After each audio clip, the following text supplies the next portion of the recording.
والله يدعو إلى دار السلام ويهدي من يشاء إلى صراط مستقيم.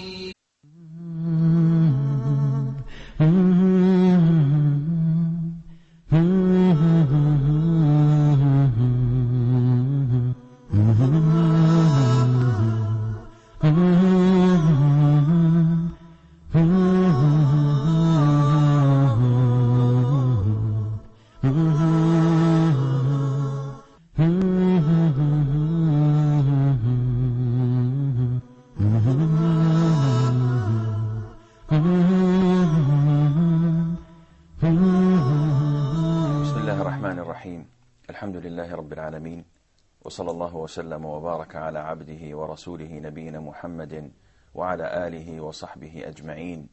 السلام عليكم ورحمة الله وبركاته. It is so unfortunate that just as the Muslims were winning the battle of Uhud, because of a mistake, a disobedience from the part of the archers, that this victory had almost turned into a defeat for the Muslims. Though the Prophet ﷺ instructed the archers not to descend from the mountain until they get a clear directive from him ﷺ to do so, no matter what happens, yet once they saw the army of the polytheist escape the battlefield, they wanted this worldly life. They wanted the booty. They wanted to get all what they can get along with their brother soldiers. So they disobeyed the instruction of the Prophet ﷺ. And as a result, their victory almost turned into a defeat. Khalid ibn al-Walid, with the riders alongside him, went from behind the Muslims to the mountain of the archers, killed the 10 remaining Muslims who were defending the army, and then started to attack the Muslims from behind. And he called his brethren from the polytheist to come back and fight again. They realized that he managed and he succeeded to go from behind the Muslims, so they all came and they attacked the Muslims once again. The Muslims, amidst the chaos, were confused. Some of them threw their swords and just sat down without fighting, because they heard that the Prophet ﷺ was killed. Others started fighting whomever they saw in front of them, to the extent that they even killed some of the companions, not recognizing that they were also Muslims. Others were in despair and thought of going to the hypocrites, Abdullah ibn Ubay, to ask him to intercede with Abu Sufyan so that he would spare their lives. Others fled the battlefield altogether and went to Medina. And Allah Azza wa Jal has described all of these as the believers in the Quran. And He also had granted them forgiveness. So there's no excuse for anyone to come and accuse them of treason or of being coward or of doing something that was wrong. It was wrong. Allah Azza wa Jal blamed them for that, but He also told us that He had forgiven their sins. Of course, when the Prophet saw this, ﷺ, he had only two choices. Either he would flee the battlefield and go to Medina to regroup and get another army and save himself and those who were with him. And he had only 9 men with him. And as we know, he was at the back of the army. Khalid was the closest one with his knights and riders. And they were faster than anyone else because they had horses, and the Prophet had a camel, and his companions were on foot. Yet there was a chance for the Prophet ﷺ to escape the battle. But this meant that he would abandon his companions. The second choice, which was the hardest, was for him to remain, to call his companions, to regroup around him, and then unite once again. And the Prophet chose the second choice. He called among the companions, "Come to me, servants of Allah." They recognized the voice, so they all went back to the Prophet ﷺ. But the polytheists were closer.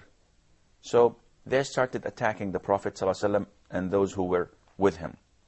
We mentioned before that 7 of the Ansar, each one of them, fought bravely, because the Prophet ﷺ said, "Who would defend us, and Allah Azza wa Jal will make him on the Day of Judgment with me in paradise." And this is all what we live for. Our lives in this world is just a passing through phase, and our final destination is paradise. So for them, this is what you're living for, so might as well die for it. Because if you compare life to the hereafter, it's like comparing a drop of water to the oceans. And again, the comparison is not in its place, because life is maximum 60, 70, 100 years that you're going to spend on this world. But on the hereafter, it's infinity. There is no ending to it. So they all fought one by one, bravely, until they died at the feet of the Prophet ﷺ. And then the remaining 2 from the Muhajirin, Sa'd ibn Abi Waqqas and Talha ibn Ubaidillah, fought even harder until they were wounded so bad, defending the Prophet ﷺ and attacking the enemy army. Talha ibn Ubaidillah, they found more than 39 wounds in him, protecting the Prophet ﷺ, taking all the swords and the arrows and the spears that came in his direction, covering the Prophet, shielding the Prophet with his body. The polytheists, some of them came from behind the Prophet ﷺ. Some of them threw stones at the Prophet, so he fell on his side, and he broke one of his teeth, and his head was wounded, and he started bleeding.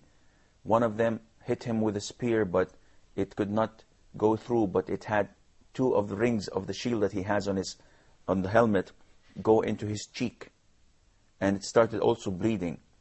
One of them hit the Prophet on his shoulder with a sword, but because of the shield, it did not go through and penetrate, but it affected his shoulder for a whole month. It was very tensed. And they were walking a very thin line, but they had no choice. This is the message of Allah, and they have to fight for the sake of Allah Azza wa Jal. Came Abu Bakr and Abu Ubaidah, were the first to arrive, and they started defending the Prophet ﷺ. Abu Ubaidah saw these rings in the Prophet's cheek, and he wanted to take them out. He couldn't. So he grabbed them with his teeth, and he pulled them, and 2 of his teeth fell on this process. Imagine the pain and agony they were in, only to protect the Prophet ﷺ. What kind of love they had in their hearts. They would sacrifice themselves. I believe that the school which they learned in it, which is the Prophet's school, ﷺ, give them that education which they believed 100% in their hearts that it's only one choice, Jannah. Well, this is every Muslim's choice. This is what we all live for. Why do you think we abandon lots of the things that non-Muslims enjoy? Aren't we men? Don't we want to enjoy what they are enjoying? Don't we want to gain money, whether it's by cheating, usury, killing people, whatever? Why don't we abuse people? Why don't we commit adultery? Why don't we drink intoxicants? Why don't we lie? Why aren't we hypocrites? Why don't we do this and that? Because Allah tells us, don't do this, and at the end, you are going to end up in paradise. And Allah mentions in the Holy Quran that whoever is turned away from hell and who is allowed to enter paradise, then he has won. So Allah Azza wa Jal defines winning for us, it's not to have a beautiful wife. It's not to have a beautiful house and a car. It's not to have a fat and wealthy bank account. It's not to be handsome. It's not to be healthy. The winning aspect is that you do not enter hell and you enter paradise. And this can only happen if you follow, if you submit your will to the will of Allah Azza wa Jal, and if you follow the sunnah of the Prophet alayhi salatu wasalam. The Prophet then was rescued, in a sense, by 10 of his bravest companions. They all came to the Prophet ﷺ, and they went to one side of the hill of Uhud, and they got their back to it, and they started fighting and defending the Prophet ﷺ. Abu Sufyan and Khalid bin al-Walid tried with some soldiers and knights to ride over the mountain and descend over the Prophet ﷺ. The Prophet saw them and told Umar they should not be on top of us. No non-Muslim should be on top of us. So Umar went with few of his companions, and they managed to get them down. And this shows you how brave Umar and how strong Umar is, to the extent that he got Khalid ibn Walid and Abu Sufyan to descend from the mountain, unable to achieve what they came for. Ibn Qami'ah, may Allah have all his wrath and punishment on him, he's the one that hit the Prophet ﷺ on his back. And he kept on fighting and fighting until he saw the man who was holding the flag of the Muslims, Mus'ab ibn Umair. Because Mus'ab looked like the Prophet ﷺ, he attacked him. He chopped one of his hands. Mus'ab took the flag with his left. He chopped the other one. Mus'ab took the flag with his chest to the ground. He killed Mus'ab ibn Umair. Once he killed him, he thought that he had succeeded in killing the Prophet ﷺ. So he shouted in the mushrikeen, I have managed to kill the Prophet ﷺ. What do you think happened? Because he shouted at the mushrikeen, their intensity of attack went down, because they felt that they have achieved their objective. Succeeded. Yes. This meant that the Muslims had a very good chance to regroup again, because the intensity of the attacks were reduced. And that's what happened. Umar ibn Khattab wanted to shout back and say, you are a liar, he's not dead. So the Prophet told him, shh, don't talk. Let them think that they've killed me until we regroup. What happened after that is inshallah what we will learn after the break. Stay tuned, and inshallah we will be right back.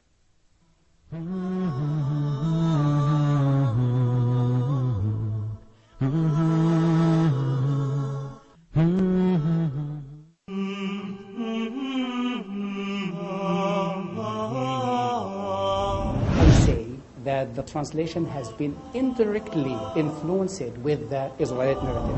We haven't faced any problems in our preparations. We can't call it the wise Hajj. In Egypt, you have a huge amount of initiative going on in terms of developing qualifications in different parts of the system. Reading helps you gain knowledge, but saving the net doesn't help you at all. They are all welcome to participate in the discussion and the debate about the development of qualifications. What types of books our children do or should read? Join me for further discussion of Focus Point.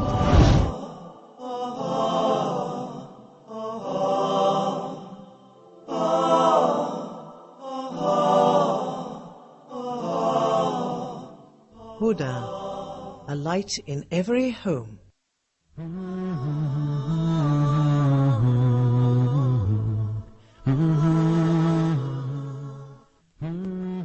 Assalamu alaikum wa rahmatullahi wa barakatuh, and welcome back. The polytheists thought that they've managed and succeeded to kill the Prophet ﷺ. So the attacks were reduced, and they felt in a way that their objective has been achieved. 30 of the Prophet's companions ﷺ, managed to gather around him. So now they were a unit, a strong unit, and they were fighting bravely to defend the Prophet ﷺ. While they were surrounding him, Ubay ibn Khalaf, one of the leaders of the mushrikeen, came through wanting to kill the Prophet ﷺ with a spear, saying that I will not be spared if I spare him. I will not be spared if I spare Muhammad. I want to kill him. And all what the Prophet ﷺ did was to say to his companions, move away, let him come. And he came in full armor. You could not see anything of him except his eyes. And as he was approaching like a raging bull to the Prophet ﷺ, one thing was in his mind. He remembered a few years ago or a few months ago that the Prophet ﷺ allowed Sa'd ibn Mu'adh, may Allah be pleased with him, to go and make Umrah. And at the time, the Ansar were in truce with the mushriks, the polytheists. Wars did not break up yet, but they knew that they were Muslims. So Sa'd ibn Mu'adh went to Mecca for Umrah, and he sought what we call in Arabic the neighborship, or the refuge of one of the leaders of Mecca. And he told him, okay, but let us not make Umrah except in the afternoon time where everybody is taking their nap, so that we don't want to cause any confusion and disturbance. So he agreed. And when he went to make Tawaf and Umrah, Ubay ibn Ka'b saw him. Ubay ibn Khalaf saw him. And he said, this disbeliever is performing Tawaf in peace? How dare he? So, and he started shouting at him. Actually, I made a mistake. It was Ubay ibn Khalaf who gave Sa'd ibn Mu'adh, his ally, this neighborhood or this refuge. And it was Abu Jahl who came and objected. How does this disbeliever perform Tawaf in this haram? So Sa'd started shouting back at him. Ubay ibn Khalaf, though he is Sa'd's ally, because Abu Jahl's prominent place in Quraysh, told him, don't raise your voice, Sa'd, because Abu Jahl is the leader of Quraysh. He's the leader of this valley. So Sa'd ibn Mu'adh got fed up with his friend and told him, do shut your mouth, because I've heard the Prophet ﷺ say that he will kill you. And he left back to Medina. And this was going on in Ubay ibn Khalaf's head. In the battlefield, when the Muslims looked so weak and vulnerable, he wanted to kill the Prophet ﷺ. So he charged like a raging bull with this idea in his mind. The Prophet said, he's going to kill me, he's going to kill me, but I'm going to kill him first. And as he approached the Prophet ﷺ, and the companions had to adhere to the Prophet's orders, leave me with him.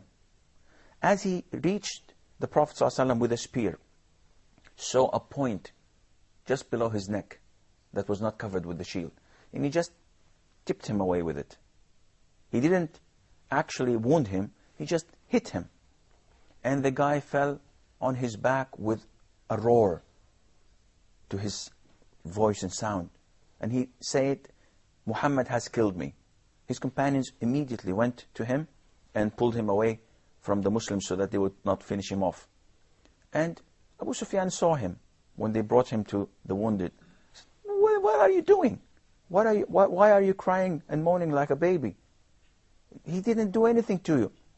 He said, if this pain in me was in a whole tribe of Quraysh, they would have all died. Muhammad said that he's going to kill me, and he is killing me. He told him, come on, ease it off. There's nothing wrong with you. And 4 days later, he died from this tip and this stroke that the Prophet ﷺ gave him.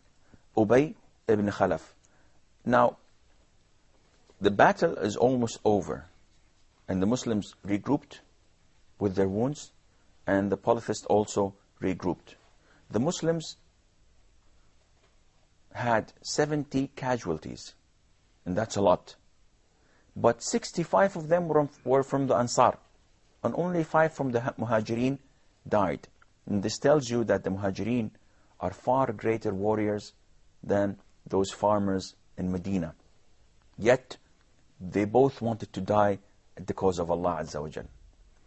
On the enemy side, about 36 to 40 died from the mushrikeen, from the polytheists.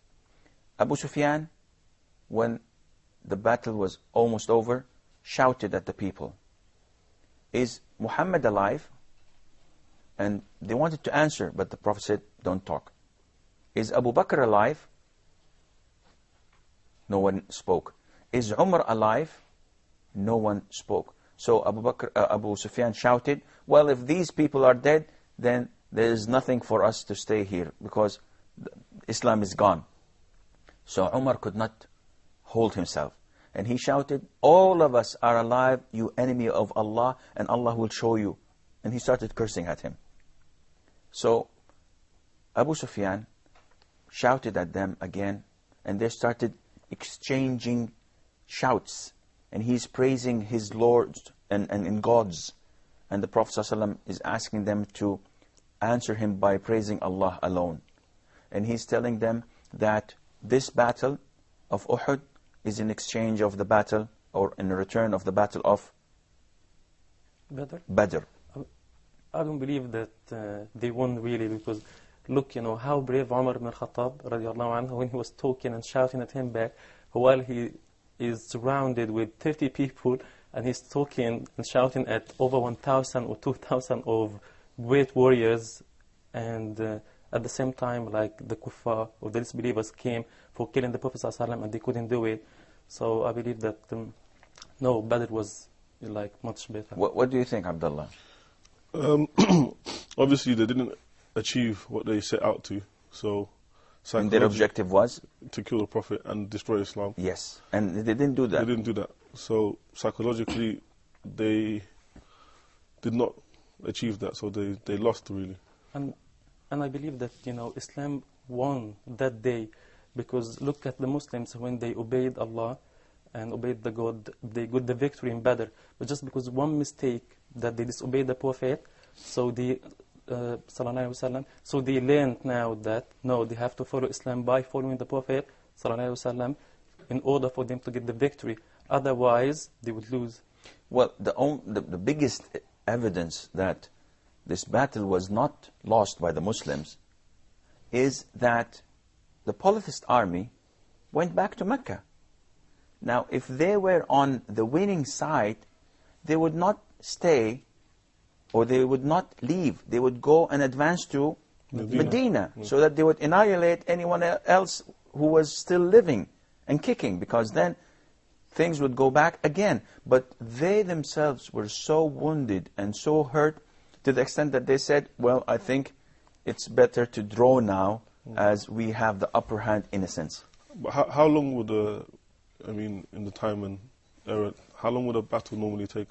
Well, actually, this battle started early morning, because the Prophet, as you remember, after Fajr, he went from behind them, and it started in like 10 o'clock, 9 o'clock, midday, and it stayed up till the night. But imagine 4 hours or 5 hours of continuous fighting and running and climbing up mountains. Imagine if anybody that plays sports knows this. If you're a squash player and you play for half an hour, you're left breathless if you're playing someone who's good. If you're a boxer and you play 2 rounds or 1 round, that's a lot. If you are a martial artist player, taekwondo or kung fu or karate, if you make a comité for about half a minute or a minute, just standing would take your breath out. These guys were in full armor. So that's heavy. That's about 40, 50 kgs. and they had swords that was about 20 to 25 kilograms, and they would hit so hard to the extent that people would split into two. Imagine the power of these arms. It's not usual. And they would chop a person into two pieces. Even he was wearing the helmet and in his fully armor on. I've heard reports that mankind was much greater in mass and size before. Is that true? That's true, but not at the time of the Prophet ﷺ.